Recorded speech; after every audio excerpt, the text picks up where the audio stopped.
All right, well, hey, I'd like to welcome everybody to an event we have here today at the Heritage Foundation webinar here in the COVID pandemic era. So I think we're all getting a little bit used to this. Again, my name is Dakota Wood. I'm the Senior Research Fellow for Defense Programs within our Center for National Defense at the Heritage Foundation. And we are delighted to have some great panelists today to talk about a fairly dramatic restructuring, a redesign of the U.S. Marine Corps, Force Design 2030, whether that seems to be a great idea and it's really needed, or whether it's absolute madness and consigns the Marine Corps to kind of a sideline role. So we're going to get into all of that. Really appreciate, again, everybody joining us today. We have an extraordinary number of attendees, and we really want your involvement on this. So we're going to try to make this fairly informal.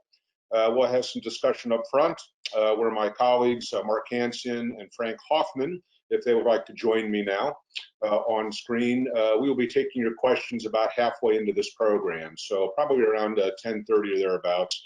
And if you would like your name mentioned, please identify yourself and your affiliation in the question block, and we'll get to that. If you would rather remain anonymous, that's fine as well. I'll just kind of get the gist of your question out to our panelists. And we've already had some come in via email prior to this event kicking off as well. So I'm going to spend just a minute or two going over some biographical information because it's just really relevant to what we're going on. We've got Mark Hansen on the screen there for the Center for Strategic and International Studies, where he's been since 2015.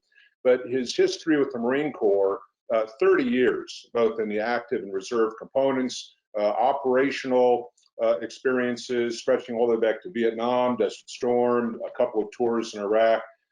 He's been an adjunct faculty member with the Johns Hopkins School of Advanced International Studies, graduated with honors, and then again with high honors from a couple of schools at Harvard College, Harvard Business School.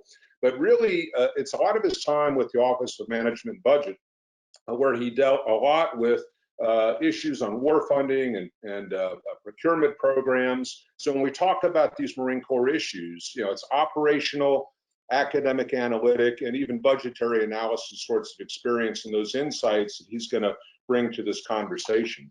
And then our great colleague, Dr. Frank Hoffman, currently with the National Defense University. Also, Frank goes back quite a ways, came into the Marine Corps in the late 1970s.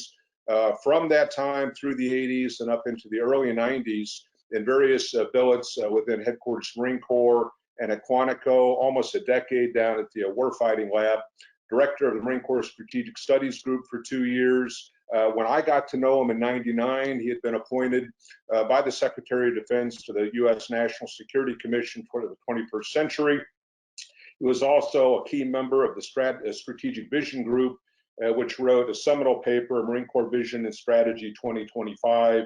He served on the Defense Science Board, has degrees from the Wharton School at University of Pennsylvania, graduate degrees from George Mason and the Naval War College, and got his PhD from King's College of London. So again, it's a lot of backstory, but it tells you that these two gentlemen who have also written on this very topic, either a bit critical or a bit more supportive, but raising concerns in both writing examples, talking about what the Marine Corps is trying to do, and if there has been a previous history of adaptation, if we're becoming too specialized in one way or the other with the Marine Corps. I guess just being very upfront about it, I'm a huge advocate. I think what General Berger, the Commandant of the Marine Corps, is trying to do is absolutely needed, but one can also go too far on that pendulum swing and over-specialize or over-optimize. And in a flat budget environment or potentially decreasing budget environment, you could have situations where you just have to trade proven capabilities for things that you think would be more relevant in the future.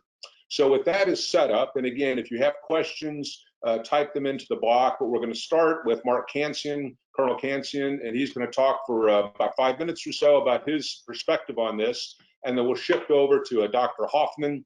He'll do about another 5 minutes or so of his perspective, and then we'll have some back and forth, a very informal discussion to get to Q&A. So over to you, Mark, and let's hear what you have to say. Thanks, Dakota. Well, let me start with my concerns about the restructuring, and then I'll get to the things that I really like about it. My chief concern is that this restructuring is focused on a single future conflict, an island campaign in the Western Pacific against China. And that's indeed one possible future conflict, but it's one of many possible conflicts. Robert Gates, when he was Secretary of Defense, famously said that we had a perfect track record about predicting future conflicts, that we never got it right. I think that's a bit pessimistic. But of the major conflicts the Marine Corps has been involved with since the Second World War, Korea, Vietnam, Desert Storm, Iraq 2003, Afghanistan, only Iraq in 2003 was arguably foreseen. The rest have been totally unexpected. And I think the future will be like that. The next conflict will be someplace we are not expecting. I've heard the Marine Corps make the argument that if it prepares for a war with China, it will be prepared for these other kinds of conflict. But history has been unkind to militaries that prepared for one kind of conflict and then ended up having to fight a different kind of conflict. We can look at our own Army in the early 1960s. It structured itself and trained for armored warfare on the plains of Europe. It was then called on to fight a jungle war in Southeast Asia and arguably did very poorly. Andy Krepinevich wrote eloquently about this. This restructured Marine Corps is not designed to be versatile. The Marine Corps likes to think of itself as a Swiss Army knife, but this will be a Swiss Army knife whose owner has ripped out a couple of blades because he doesn't think he's going to need them anymore. And a Swiss Army knife that's missing key functions is really just an ordinary jackknife. I've heard the Marine Corps argue that it can get these missing capabilities from other services, particularly from the Army, but I think that's unlikely. The Army has not programmed any tank or engineer or cannon artillery or fire support for the Marine Corps. If the Marine Corps wanted those assets, the combatant commander would have to rip them away from the Army, which would engender a bitter inter-service fight. I think that future combatant commanders will just opt to use Army units because they bring a complete set of capabilities for a state-on-state close fight without the inter-service conflict. The Marine Corps, with its lack of mobility and close-in firepower, if it's used at all, will end up doing something like rear area security. But I don't want to be too negative. There are some things about this restructuring program that I think make a lot of sense. The first one is increasing the number of UAVs. Even at the cost of reducing the number of manned aircraft, the Marine Corps has been far behind the other services in fielding UAVs, even though it pioneered the use of UAVs in the 1980s with Pioneer. Today, the Air Force has something like 280 armed UAVs, and the Marine Corps has 3. The plan, the restructuring, fields anti-ship long-range precision missiles, I think that makes a lot of sense in a conflict with China and elsewhere. It proposes building small amphibious ships. I think that also makes a lot of sense. In wartime. It distributes the risk, and in peacetime, it allows Marine units to be in more places. One of the problems with the current MUs is that they end up getting split up because COCOMs want to put them in so many different places. Smaller amphibious would allow you to do that. And finally, the restructuring would bring back air defense and institute some cruise missile defense. And that makes a lot of sense. You know, those capabilities were taken out of the force in the Marine Corps and the Army after the Cold War. That was the right thing to do then. It's now right to bring those back. I know that this restructuring is still a work in progress, so I think that there's opportunity to make adjustments. If people take anything away from my remarks, it's that the Marine Corps should adopt a hedging strategy, acknowledging the uncertainty of the future and the possibility that may be called on to fight conflicts that it doesn't currently foresee. This would involve retaining some heavy assets like tanks, keeping more engineering assets and cannon artillery, and retaining more firepower in the infantry battalions. And some of this could be done in the reserves, which don't need to mirror exactly the active force. Other services use the reserves to complement the active force, not replicate it. I think the Marine Corps should take advantage of that. With that, I'll turn things back over to you, Dakota.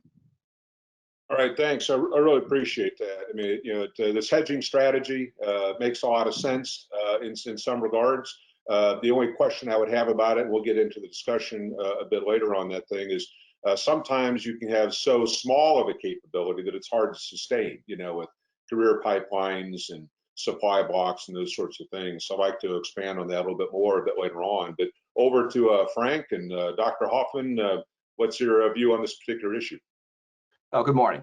You know, I'm a little bit more supportive, but you know, so I'm still also cautious, and I share a lot of concerns that that Mark has expressed. But let me accentuate the things I like first, then I'll talk about my concerns. I see 5 or 6 big shifts here. I believe all these shifts are relevant to the strategic direction that the Secretary of Defense, both Mattis and Mr. Esper, Dr. Esper, have articulated that they want the services to do. So I like to discuss those 5 or 6 thrust areas and how they're being operationalized. I like the change from close in and dumb rounds to longer range, some greater standoff and precision in the Marine Corps' capability set. We've been getting that from aviation for a long period of time, but I think the missile capability provides a lot more range, a lot more versatility, and a lot more precision in the future than we've had in the past. Perhaps at a lighter weight. I'm not sure about the cost, per munition per se. The second shift is from a tactical combined arms force to a much more operationally oriented cross-domain or multi-domain capability. That's the thrust from the joint strategy, both on the air and the ground, and also in the information and EW component. Some of that comes again from aviation. Some of that's going to come from ground forces. I think this makes the Marine Corps more versatile in island defense and in offensive operations than it's been in the past. Like Mark, I support the shift from some manned capabilities or an overemphasis on manned capabilities towards unmanned assets. I think that's a shift, probably long overdue for the number of decades at the lab we've been playing with handheld tactical UAV. So this shift, I think, is given the Marine Corps' 2 decades of experience with RPVs and UAS, is probably long overdue. I actually think that the Marine Corps has not done enough, particularly on the ground side, but even on the aviation side in meeting that shift. But I do applaud the shift that it's made so far. There's a degree of quantity for quality shift that's not normally synonymous with Marine Corps, where both the Army and the Marine Corps, we like end strength, personnel intensive capabilities. Clearly, the Commandant's willing to trade off some end strength for modernization, a shift from capacity to capabilities for investment purposes. I think that shift was directed in the National Defense Strategy. So again, a shift that I think is necessary. There are educational and training components, particularly in the ground community, that are long discussed down at Quantico for 15 years on distributed operations, strategic corporals and strategic sergeants, close quarter battle, lethality of our tactical units that have been debated long enough. I'm glad to see the Marine Corps moving forward and making those changes. And the 5th change is moving from a general purpose orientation to some strategic shaping. Strategy is about choices. The NDS was clear on what those choices were. It directed some of these choices, some of these thrusts to be strategically oriented as a priority. There are risks when you make that kind of priority, but and there are definitely risks in the shifts that have been approved. There would be more risk if the Commandant had embraced all the recommendations that have been given. So I think the Commandant was much more selective about the things to go forward in. It is a work in progress. I think he was appropriately cautious in some areas where the evidence did not back up some of the changes that he could have made.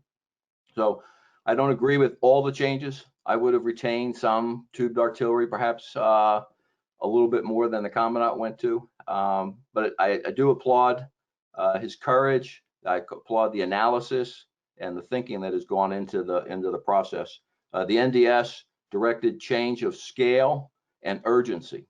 And from the other services, I haven't seen that sense of urgency or any of the shifts yet. I've seen some excellent R&D programs in each of the services. Everybody's looking in the long term with their R&D programs and looking at capabilities they may need in the future. And those will pay off ultimately. But the Marine Corps is making the shifts I think it can and needs to make now to free up the capital and to make the alterations for the 21st century. Now, very briefly on some concerns. Some of these are in complete agreement with Mark's. I'm not sure that the changes are complementary to the joint force.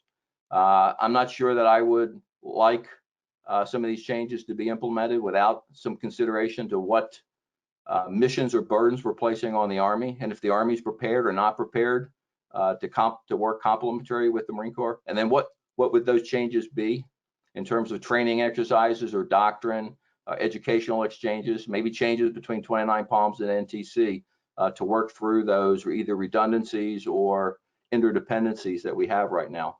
I'm not sure this increases the joint force ability to create dilemmas, to be unpredictable. Does this make us more deterring and unpredictable? I think there's a positive answer to that. But without a joint design and knowing what the Navy's doing to support these things, I'm unable to answer those questions, I think, definitively. And for our allies, I've been interacting now with several European allies who have questions about whether this makes us more interoperable or less interoperable with them.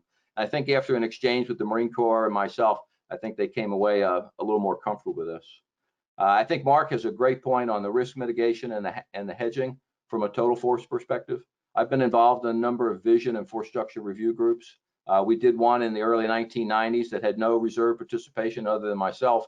And I think we came away from that exercise understanding that we should not look at the Marine Corps in two stovepipes of active and reserve. So Mark's comments about keeping some selective capabilities of risk mitigation in the reserves is certainly in the near to mid-range a very appropriate strategy to manage some of the risks. And I'll save the comments on versatility for our Q&A, but I definitely have some strong views on where versatility comes from. And it's not from a couple pieces of hardware like tubed artillery. I think there's more cultural aspects of the Marine Corps that enhance our versatility. And with that, I'll turn it back over to Dakota. Frank, appreciate that. I mean, some great overviews from both of you. We had several questions that have come in already, so I wasn't distracted necessarily, but trying to keep up with the things that come in. And a fundamental question, which I'm glad was asked, was what are the components of this reorganization? So, we're rolling into something that we're familiar with. My presumption that people, because they were dialing in, understood what was going on, but the broad outlines of what General Berger is trying to do with the Marine Corps is really a follow-on to what General Neller, his predecessor, had concluded. And that was that the Marine Corps, as it is currently equipped and structured and postured, just wasn't relevant to an evolving battle space where you've got more unmanned systems, where sensors have become so capable that your signature, the footprint that you have physically, the energy that it's radiating electromagnetically, and all these other sorts of things, the logistical requirements to move people and goods and materials around a battlefield, you have to really reduce that signature. And you can't mass, because longer range, very accurate precision guided munitions can find a target and hit the target with effect. So both General Neller and now General Berger really making this into a reality is envisioning a Marine Corps that is smaller units across a more widely distributed battle space. And you can think about the Indo-Pacific region, a lot of archipelagic waters. Can the Marine Corps operate at a lower signature, much more mobile, less logistics intensive or dependent, and do this in a way that enhances the projection of naval power? So for many years now, there's been this criticism that the Marine Corps has become a second land army, sustained operations in Afghanistan and Iraq, and really hadn't done much time at sea. So when we think about the projection of naval power, how do you get naval power close enough to the enemy, and if the pacing threat is China, in a way that it remains relevant? If you're out thousands of miles, what's the point of having it? And so this reorganization effort is trying to develop new capabilities and organizational constructs that answer that big question: how to make the Marine Corps relevant in future battle by making it smaller, more distributed, lower signature, and have longer range sorts of capabilities. So these things that Mark and Frank have brought up about divesting conventional tube artillery, limited range. Can you replace that with longer range multiple launch rocket systems? Can you field boxed anti-ship cruise missiles that would pose a threat to, let's say, the PLAN, the Chinese Navy, in very contested waters? But how do you get that in there? Are tanks good in a logistics denied sort of environment where you want to maintain mobility and yet you're saddled with this 80-ton main battle tank? Tanks don't seem to do really well in island sorts of environments. They're much better for open terrain in Europe and in the Middle East, etc. But to Mark's point, you can't predict where the next battle is going to be. So in lightening up, does the Marine Corps become so light or so optimized for a particular environment that it really isn't useful in the sorts of battle scenarios that it's seen in the past? And we had a question about the size of the Marine Corps. I think it's 185,000 now. And so again, in a fixed budget box, do you have to give up some things in order to create new capabilities? So that's kind of the basis for some of these things. And I'll just talk about a question came in. We're 1 year in since Force Design 2030 was announced. Are we still on track? I think the Marine Corps is very much on track, but that's almost a controversial point. Is it moving too fast? And for Mark in particular, a couple questions. If it's too focused on China with this reorganization, pre-FD 2030, Force Design 2030, when it was a 2-MEB construct and almost kind of a Korea scenario, would that have been relevant, you know, in a highly distributed, PGM intensive, high sensor sort of thing? So it's almost like if the old core wasn't relevant, do you retain the old core or do you make these necessary changes? So these components of the reorganization, relevance in the modern battle space, the ranges involved, let's just kind of take those for a moment and to have two of you, both of you comment on that, and then I'll get to some of the other questions. Okay, well, let me go ahead and start and say that it's not really an either or. In my remarks, I noted that there were 4 things I thought the Marine Corps was doing in this restructuring, which made a lot of sense, including the anti-ship missiles and the UAVs, the smaller amphibs. But my foot stomp is the Marine Corps should hedge against the possibility that the next war is not going to be an island campaign in the Western Pacific, but could be something very different, and should retain some capabilities so it could participate in this other conflict, which is much more likely. Frank, anything in addition to that? In particular, there was a couple of questions that came in for you where you had mentioned that there were a couple of items or a few items that General Berger decided not to adopt in terms of recommendations. So if he is going ahead, divesting of tanks, the last tanks have left 29 Palms, as a matter of fact, and we've seen tank and bridging units and other heavy armor sorts of capabilities, you know, case up their colors and all that. What things did he not adopt? And was that smart or not? Has he not gone far enough or gone too far? So if you could talk about that. Well, I'm probably not going to end up second guessing the commandant on some of the things he decided not to do. And most of those I thought were tactical in nature about the changes to the infantry organization, things about MOSs, things about that would affect training education. I think the dramatic changes that we've been arguing about for 15 years, and either in the Marine Corps Gazette or on the rocks, were the things that had been gamed out. I'd like to address the larger versatility issue and the utility issue, because I was where Mark was when I was interviewed by the Wall Street Journal and the Economist. And when I listened to the presentation from some Marines about the capability, I definitely walk away with this notion about the China application. And of course, I heard some of this when I was working in the Pentagon in 2017 and 2018 with respect to the National Defense Strategy. I think the versatility of the Marine Corps has been enhanced with the unmanned systems, with the rocketry, with the shifts in balance between ground and air on the qualitative side, not decreased.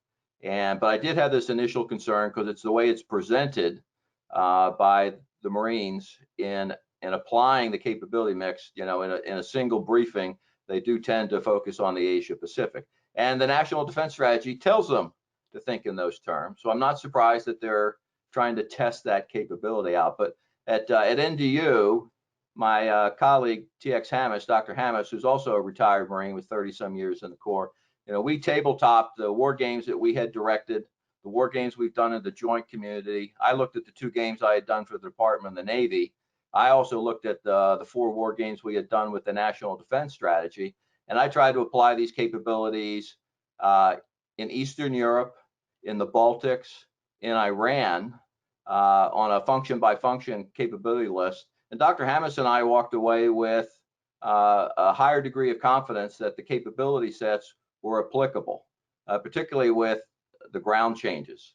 So I walked away thinking that there was utility. It's not being strategically communicated, and that might be because the NDS tells them not to think about being a general purpose force. The NDS gives pretty generic guidance, in a sense, about what missions are the most important, what missions are less important, and directs the service chiefs to create capabilities that minimize risk in the priority missions over the secondary missions. The General Purpose Marine Corps accepts risks in all its missions if it attempts to be useful across all the board with a Leatherman tool approach. You know, the blades in that Leatherman tool are not optimized for anything.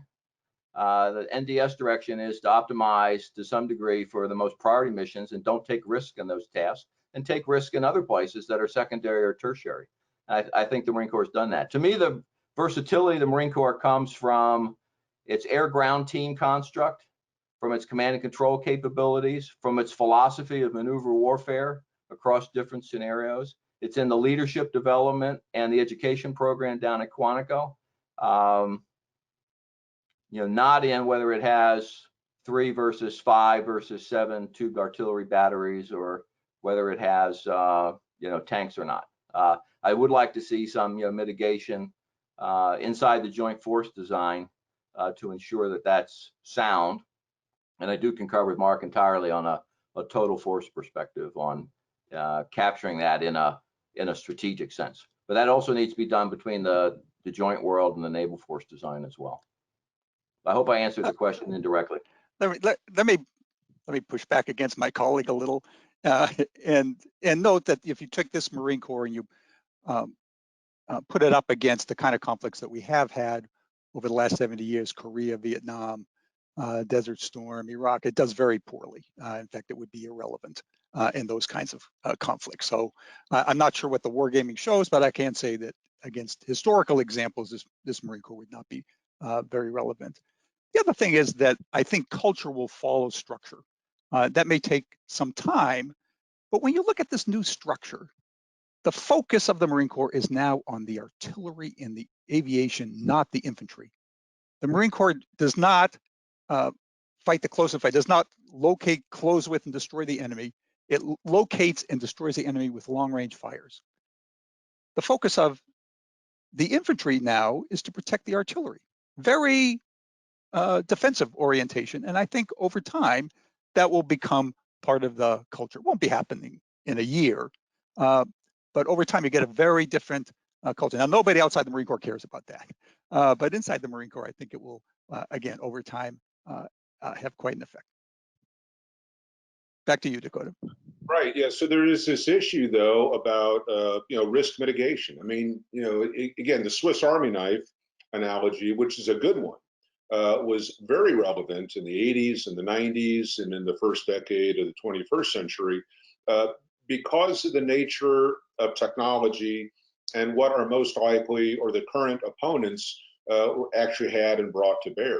But if we're, according to the National Defense Strategy, and I agree with with the analysis of that, if we really have to do pick and choose, and there is the potential for conflict with a major power or even a middling power like an Iran that has these advanced technologies, you just can't do things the same way today as you did them in the past. I mean, the tech with artificial intelligence, giving you a better analysis of the battle space, global telecommunications, which are achievable by just about anybody, unmanned systems and robotics, directed energy, all these sorts of things. It's hard to see how you would mass a unit. You know, the Ukrainians have experienced massed fires from multiple launch rocket systems, you know, guided by unmanned systems with Russian and Russian-backed separatists there in eastern Ukraine. And we're seeing these kinds of things play out in Syria and in others' battle spaces. So, you know, does it come to a point where the technology available to more actors just demands that the forces you employ operate differently, and that what was very, very useful in Korea, Vietnam, Desert Storm, you know, the Gulf War I, right? That these sorts of things, Operation Iraqi Freedom there and too, that they just aren't as relevant. And that, again, with limited assets, you really have to decide where you're going to take risks. And if you can take risks at grappling with an insurgency or a terrorist organization, so that you are more that you're better suited to grapple with a mid to a high-end power, and you can prove you have those capabilities, it actually enhances deterrence, and it does this theater shaping, you know, sort of thing, right? So on the hedging strategy, if I'm going to retain tanks in small numbers, I have to have a manpower pyramid that allows people to be in that community for however long and still have the opportunity to train, to advance and rank. And it's hard to do that with these very, very small communities, you know, parts block, maintenance capabilities, you know, when do they exercise and all that. So it seems to me that, again, with increased signature problems, with battle occurring at longer ranges, if you are lighter and more distributable, more movement oriented, all right, you have to get forces around even the Indo-Pacific theater, right, that those sorts of new capabilities would be applicable and would be relevant on any battlefield, whether it was in the Middle East or Europe or Africa or Latin America, right? So I think these new capabilities are transferable. And again, a lot of the questions coming in has to do with this. You know, how does this reorganization help compete against big actors like China or Russia? What attributes would be realistic in a hedging strategy, given these kind of organizational, you know, dynamics that would be in play? Philip Athey from the Marine Corps Times asked specifically, in kind of tuning against the pacing threat of China, wouldn't this also be relevant against a North Korea or an Iranian scenario? So, I mean, there is this kind of holistic thing, and I don't want to forget our good friend George Nicholson, who's always focused on special operations and, you know, special purpose MAGTF crisis response, the role of MARSOC, you know, dedicated Marine air and these sorts of things in these sorts of environments. We're talking smaller units, low signature, and yet having the ability to get in and actually affect something on the battlefield. So I think there is a theme going on here about whether old Marine Corps is relevant in a new battle space sort of environment.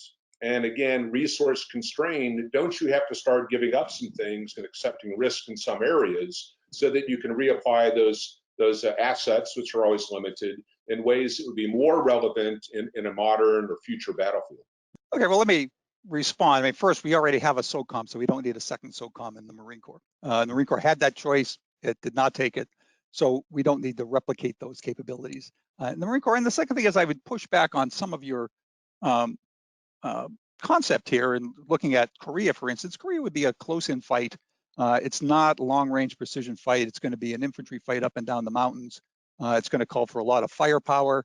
And the Marine Corps would be quite irrelevant in that kind of fight. You look at Iran, hard to say, you know, it depends on what kind of a fight that would be. You know, the concept of these small bubbles of Marines with long-range precision fires is a very interesting one, but it's very unproven whether the Marine Corps can keep these sustained, whether they can actually move around since they have no organic transportation, whether they can survive given the lack of firepower, of close-in firepower. The Marine Corps is betting on an unproven operational concept. And again, I would hedge, not eliminate those kind of capabilities. As I said, some of them I think are very sensible, particularly the UAVs that should make TX Hamas happy. But to hedge against the possibility either that the operational concept is not supportable or that the particular kind of conflict is not what they're envisioning. Well, just real quick before Frank chimes in, I mean, I think both of you had mentioned, but Frank in particular, that I know the Marine Corps has done a lot of gaming, you know, hundreds of iterations on this stuff that has informed the direction that General Berger is trying to take the service. So it's not like they haven't explored these things. Now, they haven't been very forthcoming in terms of, like Frank was talking about, the messaging on this thing. You know, how well does this play with the joint force? Is it complementary to what the Army may or may not have? Does it really become an aviation, long-range fire-centric sort of Marine Corps and not so relevant in other sorts of things? But is the close-in fight really a relevant future scenario? And so again, you know, I know they're at Quantico. They've gone through multiple iterations of various scenarios to see what kind of force construct would work. What I've been told is that this force design effort is the result of that analysis, but they really haven't been sharing the details of that analysis, probably for operational security reasons. I don't know that to be the case, but Frank, you might have some additional insight on that. Yeah, well, after I got in an exchange with the Commandant and the Economist, you know, some people did reach out to me and highlight what they had done intellectually. Again, I don't think that was as detailed. I literally did have to do my own work. Dr. Hammes and I did review the games we've done over the last 2 years, and I looked at the games I had done for General Conway and the games I had done for the Department of the Navy in the Middle East. I also looked at the games we had done organized by DOD, particularly the Ukrainian scenarios. And I think Dakota's picked up some of the trends on some of the things that we would be keeping would be outranged and outgunned. And some of the things we've acquired have given us signature air defense and standoff capabilities that we're lacking. So the Korea scenario is one that's interesting. Not sure that that's one that's necessary for the Marine Corps in terms of slogging up through the mountains a la 1950, if that's the role for the Marine Corps in the 21st century. I would like to see our amphibious capabilities retained. That doesn't come across in some of the presentations about littoral maneuver in the 21st century and how we may do that. But I do think even in the Korean scenario, when thinking about littoral maneuver, not just advanced expeditionary bases, I can find utility for the Marine Corps with greater speed and greater agility on the challenges we're going to have when we're trying to maneuver against a power that might be a nuclear armed state. So I don't see it being the manpower slog, and I don't see us desiring and creating a force design based around 1951 again. But in the South Asia, in the North Europe and the Baltic scenario, in the inside and outside the Gulf scenarios that I've done games on for the Marine Corps, and in the Eastern European scenarios, I see a lot of utility that's enhanced rather than retarded. But again, that does put burdens on the Army, and you do have to rationalize that from a joint force design perspective. And I haven't seen the joint force weigh in from a joint force design perspective to ensure that the risks are acceptable. Yeah, let me point out first, as as Dakota said, that we haven't seen what the wargaming is. So the Marine Corps says it's done a lot of wargaming, and I believe that they have, but we don't know what that looks like. I would point out that the French thoroughly wargamed the Maginot Line, and look where it got them. Because the problem is the assumptions that you used, and of course, if the Marine Corps argues that yes, it could participate in a European or Korean scenario, if the Army gives it an artillery brigade and a tank brigade, that may be true, but the Army has to agree to it, as Frank says. So I think we need to see some of the details on the wargaming before we can, I think, be comfortable that this new design is in fact applicable broadly. I would also make the point that if the Marine Corps is going to leave some of these future conflicts to the Army, like it's going to say essentially, we're not going to do Korea. We don't do up and down the mountains. That's the Army. I mean, that's perfectly fair, but you don't need 170,000, 180,000 Marine Corps to do that. I mean, you're talking about 80, 100,000 for a much more specialized, narrow focus. So yes, we don't want to be the second land army. The Marine Corps has done that in the past, and I think that's really the rationale why the Marine Corps is the size that it is, to be able to do that if it has to. Over to you, Dakota. Oh, yeah, go ahead, Frank. I just, one point on the factual basis, we're still talking about a Marine Corps of a sufficient size with 18 infantry battalions and its air-ground mix.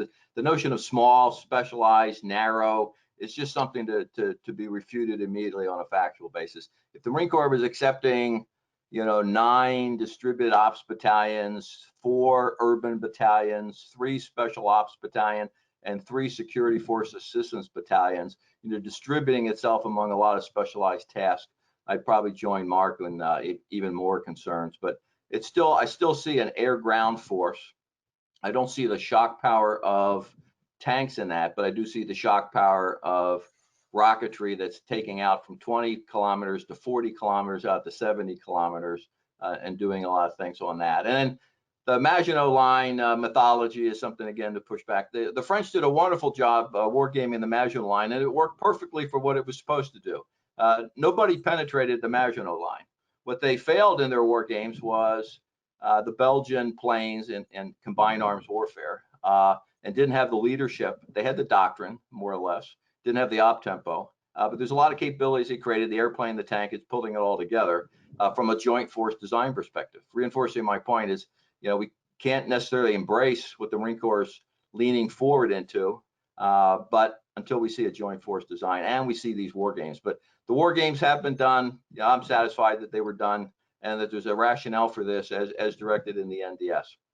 But there is this larger risk of communicating that in an unclassified format, again, where I'm restricted, working for the government right now and participating in these things, is how one can articulate that. But I think there's enough there. There's enough there in the Commandant's report to tease this out and try to understand it. But the validity of those games and how they match up with the strategy and the joint force design is important. And the Marine Corps has not been able to articulate that in its strategic communications heretofore. So it seems that there is a lot of common analysis across the services, talking about range, precision, sensors, signature, trying to extricate themselves from a critical dependence on secured logistical supply lines. I mean, all those sorts of things, right? My criticism of a lot of service efforts is believing in a future hype and letting go of something that's proven before the future thing has actually been proven, right? So it's really taking on a lot of risk. What it seems to me what the Marine Corps is doing is really embracing a lot of these new technologies, a lot of prototyping, experimentation, and it's going to be a 10-year road march. But to free up resources, they have to let go of some things that other services do have, like heavy armor, which is a real specialty of the Army, and being kind of light and nimble, which the Marine Corps has always kind of prized themselves for being. Long-range raid sorts of forces, special purpose MAGTFs, MV-22 supported, reinforcement sorts of missions. I mean, it is a light infantry sort of world. Now, the equipment that light infantry world brings with it, are they boxed air defense, boxed anti-ship cruise missiles? Is it a sensor picket, that can better see what an enemy is doing movement-wise and then share that situational awareness with a larger naval or joint force?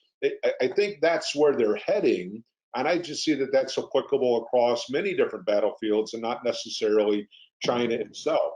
But there are implications for, and these are some questions that have come in, the maritime preposition force, a lot of invested in these ships to carry a lot of gear, but you require a secure force to get it in. Logistical challenges that have to be overcome. The idea of a Marine littoral regiment, which would be a new organizational construct that kind of embodies all these sorts of things, right? If the fight is not a close-in fight, concern by Mark here, then how does this affect Marine Corps culture, right? I mean, what is it, the central ethos of a Marine? Is it I draw my bayonet and attack the enemy over the berm, or is it this kind of very Al Gray expeditionary, General Krulak, 3-block war sort of thing, where I embrace the situation that I'm presented, and then I modify my activities and organizational designs to best meet whatever that future calls for. And I like how Frank closed one of his writings, is it first to fight or is it first to adapt, right? So, and what risk are you willing to run to make that adaptation? So again, just some kind of general commentary. And I think, Mark, you're poised to jump in on. Well, let me make 2 points. First, this is not a 3-block war Marine Corps. The Marine Corps says they're not going to do the 3-block war. No, the adaptation, though, right? I mean, it's that is a relic of the past. We don't do that anymore. We are doing long-range precision strike against China. But let me raise a bureaucratic issue that hasn't come up yet, because you talked about the need for a 10-year investment program, and this is a 10-year program, and that's fair enough. The bureaucratic problem is the Marine Corps has put on the table a bunch of cuts, and the next administration may just take those cuts and say, thank you very much. All the services need to get smaller. We accept your cuts. And then the Marine Corps doesn't have the money to reinvest. And if that happens, and I think that's quite likely, that the future is going to be fiscally constrained, and all the services are going to be pressed to cut back, then the money for the investments is not going to be there. So the Marine Corps will have the worst of both worlds. Over to you, Frank. Well, I mean, this notion of programmatic thing, that I think complacency and status quo and hanging on to 1950 constructs is just as risky in a budget cut. The Senate Armed Services Committee was very aggressive in asking a series of questions in the NDA in 2018, asking about roles and missions directed at the Marine Corps. So it was very strong language, and the authors of that have continued, criticisms of the overinvestment in capabilities that they didn't see a lot of utility in, particularly the amphibious force as currently constructed. We've been debating this since about 10 years now on amphibious assault in the 21st century. I like one of Mark's concepts about culture.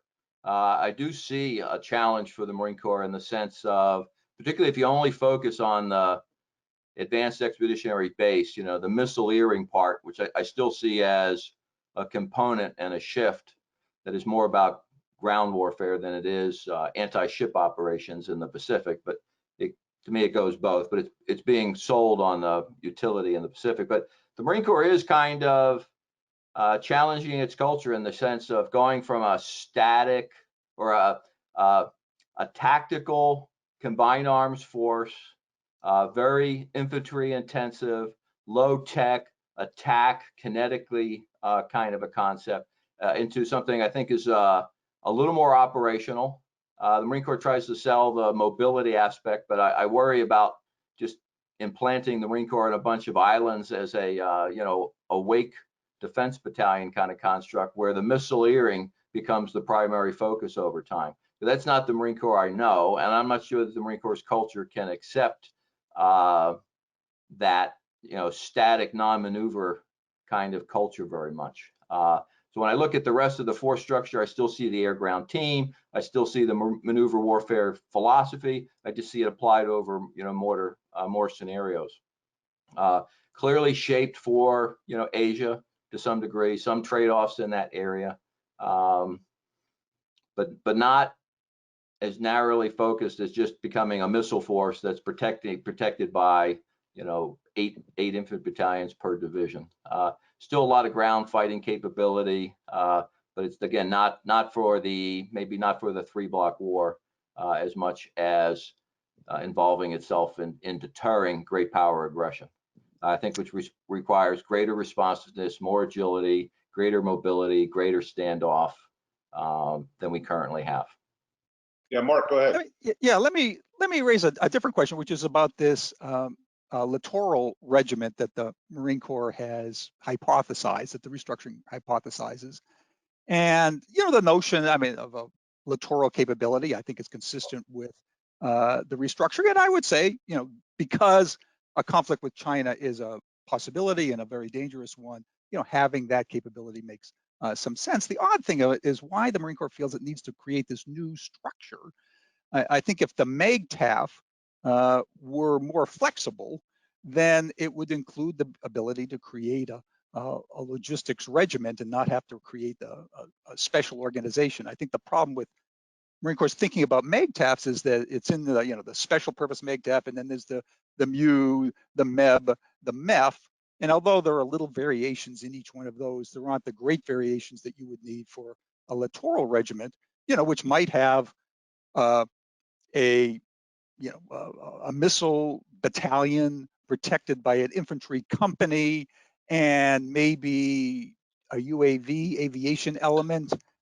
Maybe the aviation element would just be air defense. And in theory, that would fit, a MAGTAF construct. But the Marine Corps, I think that's too radical for the Marine Corps. And let me pass that one to Frank, because he does a lot of MAGTAFery. I'm not as conversant on the details on the regiment, but I see it as the trade-off between the specialization and training and readiness trade-offs. Instead of trying to be ready for all things, every regiment trying to be amphibious, being ground-oriented, and being absorbing and operating with these capabilities. I see this as the halfway station into having some focus in a regiment on using those capabilities. People will obviously go to school and go to exercises and become familiar with this over time in Marine Corps doctrine and its tactics and in its exercises. But I see this organization as a useful way of creating an immediate readiness and capability gap closure, so that these capabilities can be focused, can be applied, can be trained, and can be organized in the near to mid-range rather than over a 10-year period. So I think it's that trade-off between specialization and general purpose that is inherent to the air-ground team for many scenarios. I just had a comment amongst many questions. The comment's been great. Comment was, is this too radical for the Marine Corps or too radical for old Marines? So, you know, somebody making a comment there. Well, let me respond to that as an old Marine, because I mean, you get this, you know, that the dinosaurs, you know, don't understand modern warfare and they're reluctant to change. My response is, we've seen a lot of history and we've seen concepts come and go, and you know, the same thing keeps happening. You know, the nation keeps fighting wars that it did not expect to fight, and I expect that to continue. Yeah, well, that's why I really wanted to emphasize the background that you all have had. You know, I mean, all the budget battles, the concept development, vision documents across the board. You know, this is not new stuff in that sense, right? It's always continually reassessing the security environment, what your competitors have, how do you remain relevant as a service, which I think is a very important conversation. And we only have a few minutes left here, so I'm going to just throw out some questions or comments that have come in. Talking about, is this effort by the Marine Corps too self-focused? Is it not coordinated with the joint force? Is it overly dependent on what the Navy is able or willing to do, right? I mean, if you're in a maritime environment and the Navy's dragging its heels or doesn't have the right kind of ships or whatever that might be, is this all for naught anyway? Or because of all those challenges, if you're always waiting on everybody to catch up to you, then nothing ever changes, right? So is there a necessary risk that General Berger is taking to just push out there, develop new capabilities, show that they can be done, and hopefully everybody else catches up? I mean, you know, there's not a perfect answer either way. Are enlisted Marines up to the task? You know, this is a question from a young midshipman out at the Naval Academy, right? I think our Marines have shown themselves to be extraordinarily adaptable because they have to make it work on the ground. But it does beg the question, you know, new technologies, new capabilities, training environments. We're going to call on our troops to do a lot, our young Marines to do a lot. And do you think they're up to the task? Again, collaboration with the joint force. Does this new construct mean that maneuver warfare is out? And in other words, you know, you push these units out into this archipelagic sort of defensive line with some bite and long-range fires, but aren't they then inherently static? So how does this relate to every Marine's a rifleman? Maneuver is really what it's all about, taking the battle to the enemy, and yet you've got these small packets of Marines sitting on atolls someplace. You know, how does that relate to the culture? And then finally, I believe it was Paul Giara said, hey, we haven't mentioned Guadalcanal. And any conversation about naval warfare and islands, you just got to bring that thing up. So we still have more coming in, but I want you guys to take a couple, 3 minutes to really address this stuff. Then we're going to have to wrap up with a hard stop at 11. Sure. Let me talk about two things. I mean, the first one is about the Navy, and of course, the Navy's force structure assessment process has stalemated. I don't think they're going to get anything out before the next administration. So it's not clear how the Navy would support this. And of course, you know, naval support is critical because the Marine Corps proposes sending out there these bubbles of capability, and the Navy's going to have to support them one way or the other. And if the Navy doesn't build the structure and the doctrine to do that, what you're going to do is you're going to have a bunch of wake islands out there, each one of them fighting valiantly until they're wiped out. In terms of the enlisted, I think that's a great question.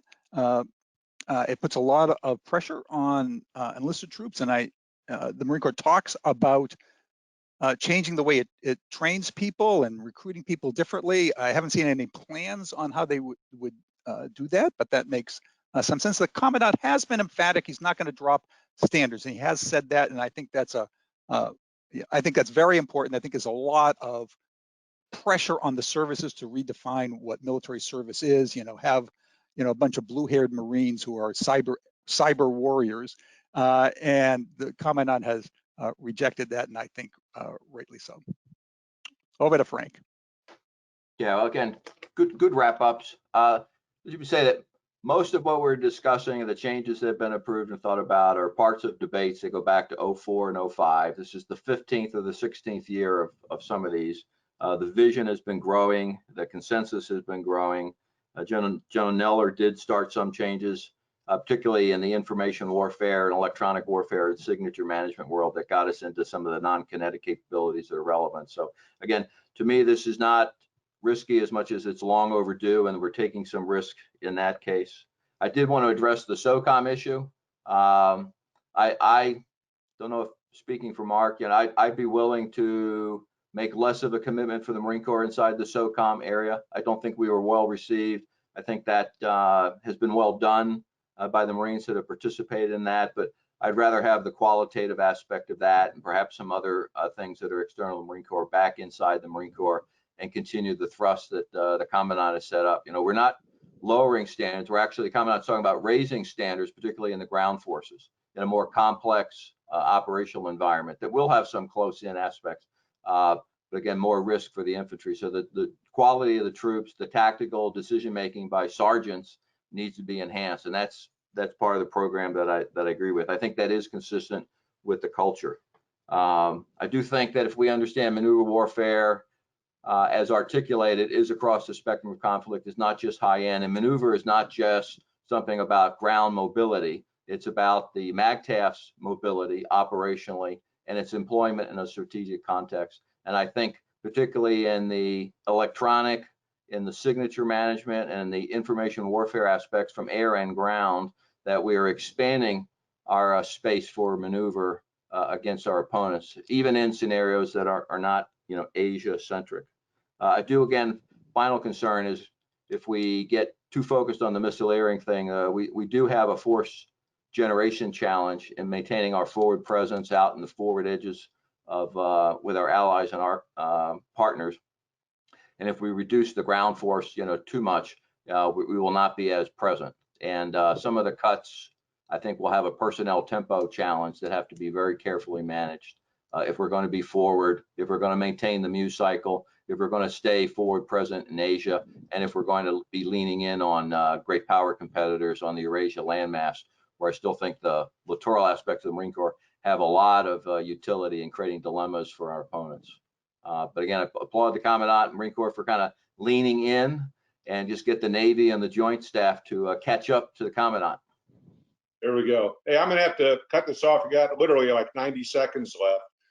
I would say that I do have my Marine Corps Special Operations coffee mug, so I'm still a fan of those guys, even though I've talked about needing to wrap some things up. I would ask our attendees to check out the writings of Mark and Frank, those provided in the comments list. If you have any other questions, please do contact us, and we'll work that in the background and get back to you on this. Again, it's been a great panel. I can't thank you, Mark, and Frank for taking time out of your day, sharing your libraries with us, and these comments about where the direction Marine Corps is going. Again, I'm a big fan, and I think if we waited for the Joint Force to come up with a concept and everybody else to get their act together, we would never get anything done. And so sometimes you just have to stick out there as a salient and see what you can do. And I think the General Berger has got some great work going on behind the scenes, trying to assess the implications of a modern environment. And he's saying the Marine Corps is going to grapple with this thing. So anyway, appreciate you participating. Appreciate all of our attendees. We had an extraordinary number of questions. And again, anything else that you have questions for our panelists, send the notes to me via our website here, and we'll make sure we get responses to you. So again, thanks a lot and appreciate it. And we'll try to do something like this here again in the near future. Thank you, Dakota. Thank you to the audience. Thanks.